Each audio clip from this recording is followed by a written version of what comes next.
أشهد أن لا إله إلا الله وحده لا شريك له وأشهد أن محمدا عبده ورسوله بلغ الرسالة وأدى الأمانة ونصح الأمة وجاهد في الله حق جهاده حتى توفنا على المحجة البيضاء ليلها كنهارها لا يزيغ عنه إلا هالك. اللهم صل وسلم على هذا النبي الكريم وعلى آله وصحبه ومن دعا بدعوته واتبع سنته إلى يوم الدين. أما بعد.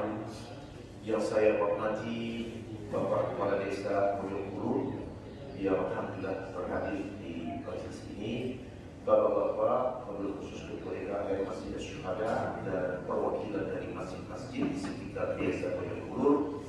Saya pagi hari ini sangat berterima kasih dan saya membatalkan dua pengajian saya di subuh ini karena setiap Sabtu Ahad kan biasalah ustaz itu bertebaran di masjid-masjid, tapi karena dari Pak Doni mengatakan ini gabungan dari sekian masjid, yang satu dua masjid saya korbankan saja. Alhamdulillah dalam beberapa pekan ini saya keliling terus. Yang terakhir kemarin dari Lombok, sebelumnya dari Medan, sebelumnya dari Kalimantan, sebelumnya juga dari Medan. Ada tugas, tetapi saya tetap menyempatkan berkunjung ke masjid-masjid, memberikan tausiah ke umat kita bahwa kita ini tetap umat yang satu. Kita tidak mau dipecah oleh kekuatan apapun. Ini prinsip dari Bapak. Ummatan wahidah. Perbedaan di antara kita jangan dibesar-besarkan. Perbedaan itu sejak zaman sahabat pun sudah ada.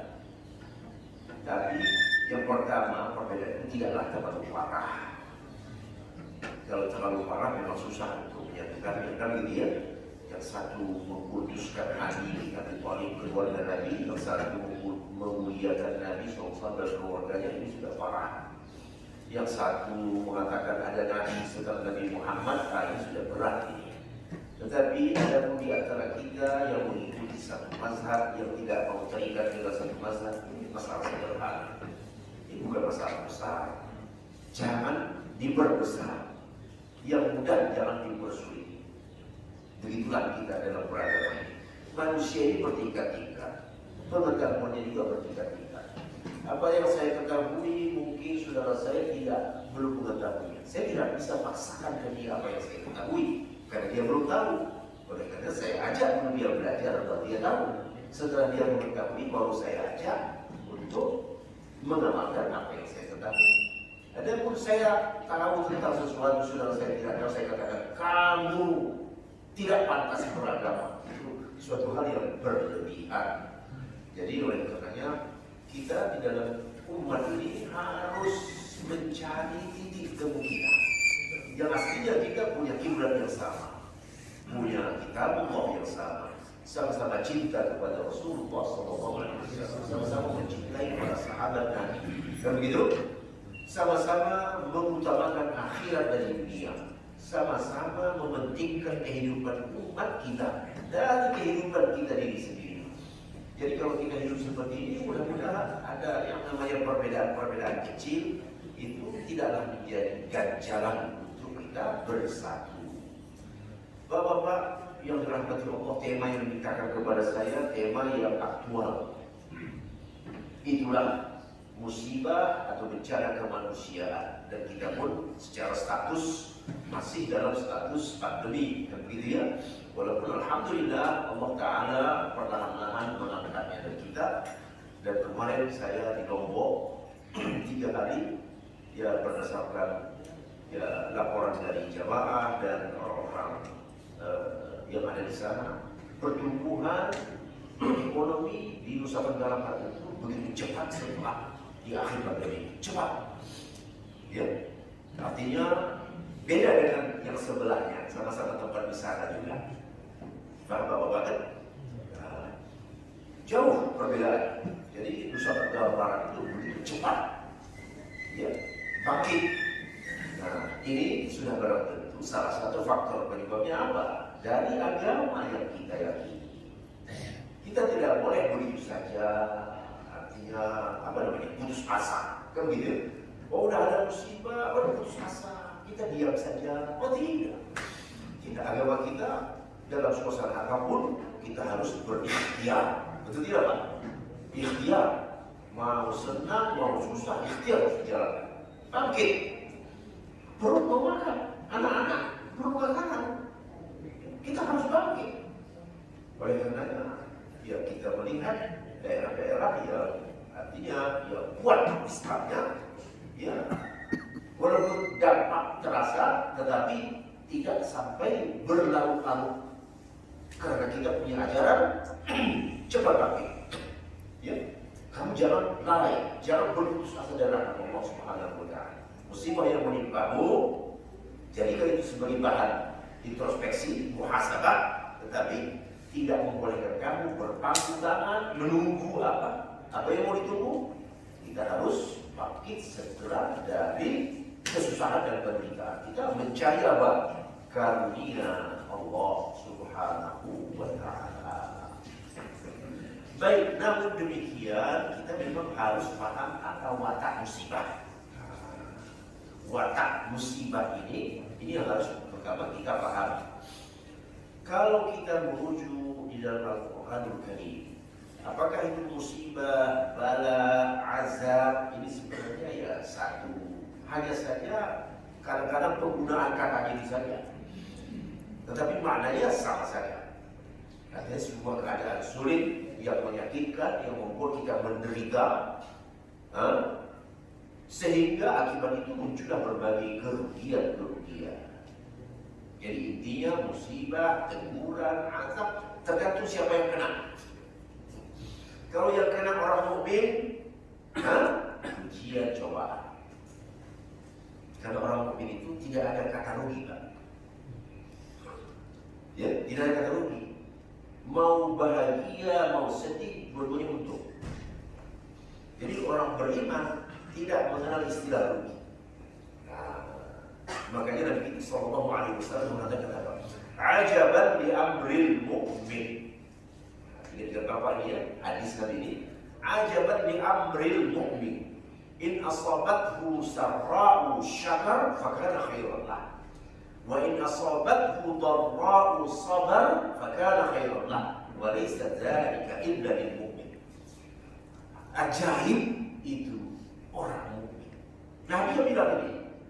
Bukan Ustaz Daud yang bilang, ajaib itu orang mukmin. Kenapa ajaibnya? Segala persoalan yang dihadapinya itu punya nilai kebaikan sendiri. Begitu. Segala persoalan yang dihadapi punya nilai apa? Kebaikan untuk dirinya. Dan itu tidak ada kecuali pada diri orang mukmin. Yang dihadapi dunia manusia ini kan tidak lebih tidak kurang dari dua saja. Sarra, darra. Apa arti sarra, Bapak? Kesenangan, kebahagiaan, keuntungan. Darra apa artinya? Iya, bahaya, bencana, ya, sakit, hal-hal yang menimbulkan mudarat. Sarra, darra. Lalu kata Nabi kita sallallahu alaihi wasallam, in asabathu sarra, kalau orang mukmin itu mendapatkan kebahagiaan, syakar. Apa itu syakar? Bersyukur. Walaupun di sini ada seorang ustaz namanya bersyukur. Kalau dia mendapatkan kesenangan, dia bersyukur. Itu baik untuk dirinya. Baik. Beruntung dia. Wa in asabathu darra'u sabar. Kalau dia ditimpa darra, apa itu darra tadi? Musibah, bencana, kerugian, sakit. Bagaimana sikapnya? Sabar. Fakana khairan lah. Itu menjadi kebaikan. Kalau begitu, tidak ada kamus rugi dalam diri orang beriman. Hebat tidak? Tidak ada kamus rugi. Jadi saya teringat dulu masa-masa kecil di Medan. Ya biasa kita orang tua menasihatkan jatuh dari sepeda. Bagaimana nak? luka untung tak patah. Ada naik motor jatuh, aduh nampak itu kenapa? Keselio, untung tak mati kau.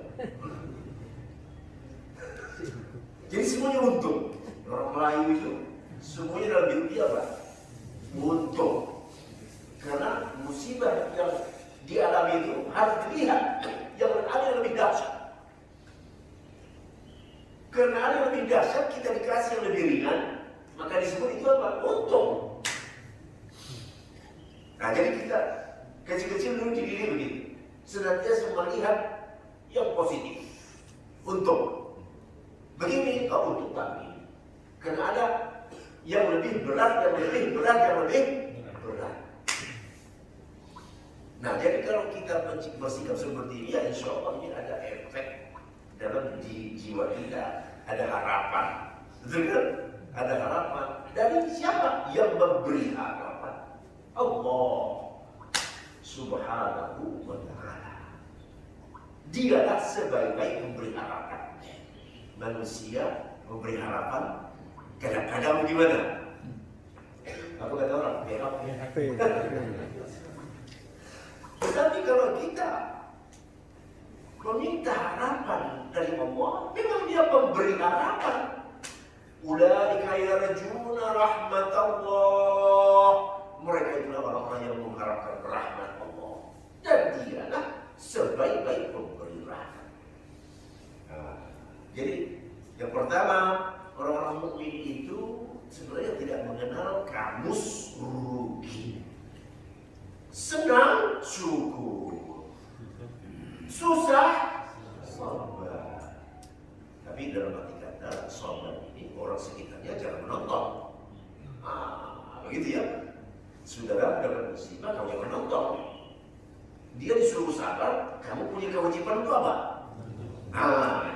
Bertahun, menolong.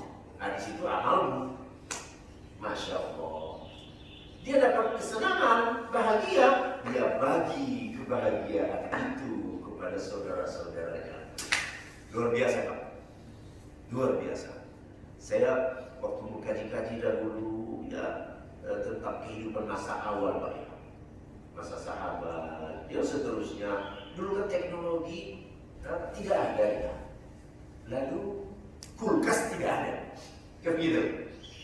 Bagaimana caranya orang menyimpan daging? Kan tidak boleh satu sayap, satu iga dari kambing itu dipotong, lalu dibiarkan dia hidup.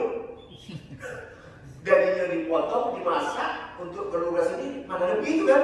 Dan itu haram, tidak boleh. Itu menyiksa apa namanya? Menyiksa binatang. Nah, lalu gimana dahulu? Potong, utuh, sembelih, bagaimana? Bagi-bagi sehingga orang banyak ikut merasakannya. Hari ini saya, besok beliau memang tukang potong beliau. Lusanya Bapak. Lalu hasilnya seperti apa? Merata. Masya Allah. Sekarang dengan adanya teknologi, Pak, potong, simpan dulu nggak? Freeze. Jiran nggak dapat. Nah, ini buruknya teknologi. Buruknya teknologi. Kalau tidak pandai memanfaatkannya. Sebenarnya adanya teknologi itu kita harus semakin cerdas memanfaatkannya. Nah, jadi dulu orang tidak ada yang menyimpan seperti itu. Dia potong, dia bagi. Besok atau 3 hari berikutnya jirannya potong. Begitu lagi. Jadi mereka tidak pernah kekeringan, tidak pernah kekurangan makan daging.